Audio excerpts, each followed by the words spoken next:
சகோதரர் பக்சிங் அவர்களின் ஊழியத்திலிருந்து விடாய் துணிக்கேற்ற வார்த்தைகள் அக்டோபர் 25ஆம் தேதி. நான் பரிசுத்தர் ஆகையால் நீங்களும் பரிசுத்தராயிருங்கள். 1 பேதுரு புஸ்தகம் 1வது அதிகாரம் 16வது வசனம். உங்கள் பிதா பூர்ண சர்க்குணராயிருக்கிறது போல நீங்களும் பூர்ண சர்க்குணராயிருக்க கடவீர்கள். மத்தேயு சுவிசேஷம் 5வது அதிகாரம் 48வது வசனம். ஒவ்வொரு மனிதனும் 3 வித தன்மைகளால் வடிவமைக்கப்பட்டிருக்கிறான். சரீரம், ஆத்மா மற்றும் ஆவி, இவைகளால் அவன் ஆனவன். சரீரம் இரத்தம், தசைகள் மற்றும் எலும்பு இவைகளை கொண்டது. ஆத்மா என்பது அறிவு, உணர்ச்சிகள் மற்றும் விருப்பத்தை நிறைவேற்றும் எண்ணம் ஆகியவற்றை கொண்டுள்ளது. ஆவிக்கு 3 பகுதிகள் இருக்கின்றது. அதாவது மனசாட்சி அல்லது உள்ளான சத்தம், அல்லது நல்லது எது, கெட்டது எது, சரி எது, தவறு எது என்பதை பகுத்தறியும் உணர்வு. இரண்டாவதாக, கண்ணுக்கு தெரியாததை அறிய வேண்டும் என்ற ஆசை நமக்குள் இருக்கிறது. நம்முடைய சிருஷ்டிகரான இவர் எங்கே இருக்கிறார், எப்படி அவரை கண்டுபிடிப்பது என்று அறிந்து கொள்ளும் ஆர்வம் நமக்குள் இருக்கிறது. பிறகு உள்ளுணர்வு, திடீரென்று ஏதாவது செய்ய வேண்டும் என்ற எண்ணம்.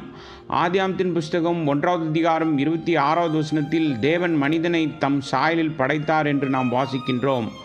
முதல் மனிதனின் முகத்தில் தேவனுடைய மகிமையும் அழகும் காணப்பட்டது. பாவத்தின் காரணமாக மனிதன் 3 மடங்கு கீழான மாற்றத்திற்கு உள்ளானான்.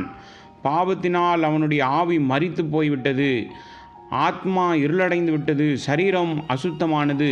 யோவான் சுவிசேஷம் 4வது அதிகாரம் 24வது வசனத்தில் தேவன் ஒரு ஆவியாயிருக்கிறார், அவர் ஜீவனுள்ளவர் என்று நாம் வாசிக்கின்றோம்.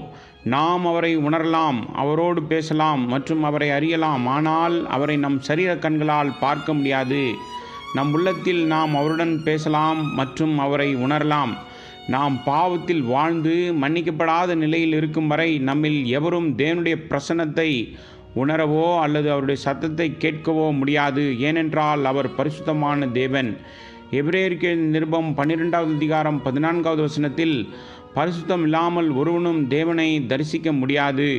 மத்தேயு சுவிசேஷம் 5வது அதிகாரம் 8வது வசனத்தில் இருதயத்தில் சுத்தமுள்ளவர்கள் பாக்கியவான்கள், அவர்கள் தேவனை தரிசிப்பார்கள்.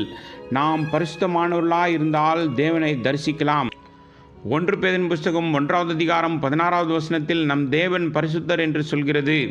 இத்தகைய பரிசுத்தத்தை யாரும் தாங்களாகவே கொண்டிருக்க முடியாது. நமக்கு நித்தியமான பரிசுத்தம் இருக்க வேண்டும் என்று தேவன் விரும்புகிறார். மத்தேயு சுவிசேஷம் 5வது அதிகாரம் 48வது வசனத்தில் ஆகையால் பரலோகத்தில் இருக்கிற உங்கள் பிதா பூர்ண சர்க்குணராய் இருக்கிறது போல நீங்களும் பூர்ண சர்க்குணராய் இருக்க கடவீர்கள் என்றார். நம்மில் எவரும் நம் சொந்த முயற்சியால் தேவனுடைய பரிபூரணத்தையும் பரிசுத்தத்தையும் பெற முடியாது. நம்மை நீதிமான்களாக்கவே நம் ஆண்டவர் உயிர்த்தெழுந்தார். பழைய ஏற்பாட்டு காலத்தில் தேவன் தம்முடைய ஜனங்கள் எவ்வாறு பரிசுத்தமாக இருக்க வேண்டும் என்பதை காட்ட வாசஸ்தலத்தை பயன்படுத்தினார். உதாரணமாக, மகா பரிசுத்தமான இடத்தில் தெய்வீக வெளிச்சம் காணப்பட்டது. நாமும் இதே தெய்வீக வெளிச்சத்தால் நிரப்பப்பட வேண்டும் என்று தேவன் விரும்புகிறார். அந்த தெய்வீக வெளிச்சத்தால் தான் நாம் நமது உண்மையான நிலையை காண முடியும். சாதாரண பரிசோதனை மூலம் கண்டுபிடிக்க முடியாத சில நோய்கள் இருக்கின்றது. சில ஆண்டுகளுக்கு முன்பு எக்ஸ்ரே கண்டுபிடிக்கப்பட்டது. இவை சரீரத்தின் உள் உறுப்புகளின் நிலை மிக தெளிவாக வெளிப்படுத்தி காண்பிக்கின்றது. எக்ஸ்ரே மூலம் எலும்பு முறிவு உள்ளதா என்பதை அறியலாம்.